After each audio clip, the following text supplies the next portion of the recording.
আমি বলেছি তুই তো I am not asking you, ডাক্তারবাবু সুন্দর হইতেছে, ভয় পাওয়ার কি আছে? তুমি বুকি কেটে এলা।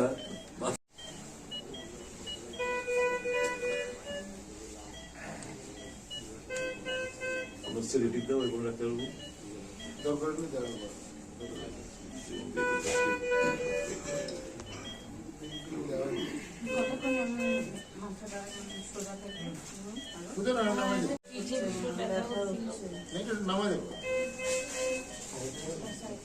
আপনি আমার মনে হয় আজকে আর কথা না বলে আপনি রেস্ট ঘুমানোর চেষ্টা করেন, একটু ঘুমানোর চেষ্টা করেন, ঘুমানোর চেষ্টা করেন, কেমন সুস্থ হইবেন, একদম সুস্থ হইবেন। না না না আমি বলে আমার মানে শূন্য ভাবে পিছিয়ে যা চলো আমি যাবো।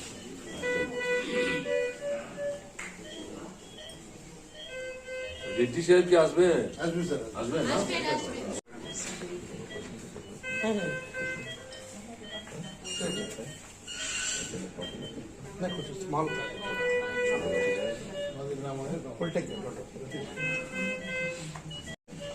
जैसे ही आया खबर मिला तो उन्होंने सर मैं बाजार में थी, उन्होंने बोला कि मैं भी जाऊँ श्योर से कंपनी।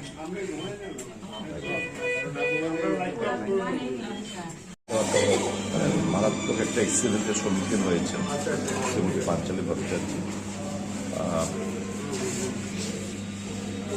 দুবার সেলাই করতে হয়েছে। এক্ষুনি মোটামুটি ডাক্তারবাবু রেডি আসার পর বললেন উনি স্টেবল আছে, অবজারভেশনে রাখতে পারবেন, হয়তো আমরা কালকে হয়তো রিসার্চ করতেও পারি। আমরা দ্রুত আরোগ্য কামনা করছি। ফ্যামিলি ওয়াজ সো কাইন্ডলি না যে ইচ্ছা করে তার অ্যাক্সিডেন্ট হয়নি, কাউকে যেন আননেসারি অ্যারেস্ট না করা হয়। পরিবারের নিয়ে এবং মানিকবাবু দপ্তর করতে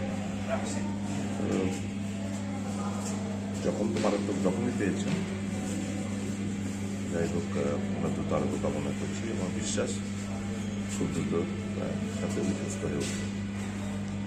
এখন অবস্থা কীরকম রয়েছে? অবস্থা কীরকম রয়েছে? অবস্থা তো সিরিয়াস ইনজুরি পেয়েছেন, মাথার মধ্যে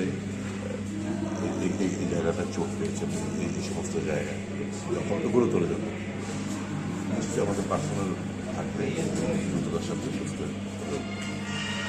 থ্যাংক ইউ।